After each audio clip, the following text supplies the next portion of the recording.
हळदी कुंकूसाठी आपणास कोणते वाण निवडायचे आहे याविषयीची माहिती पाहूया।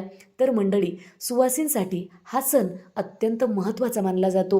त्याचबरोबर अखंड सौभाग्य अबाधित राहावे म्हणून आपण वाणाच्या सौभाग्य अलंकार वस्तू दान कराव्यात। त्यामध्ये आपण शृंगाराच्या वस्तू दान करू शकता। त्याचबरोबर देवपूजेच्या रिलेटेड आपण वस्तू दान करू शकता।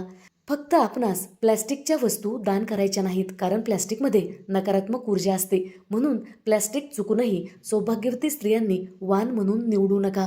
मकर संक्रांतीचा महापुण्यकाळ जाणून घेऊया। दुपारी 3:13 ते संध्याकाळी 4:28 या कालावधीत केलेले दान आणि जप अत्यंत फलदायी मानले जाते।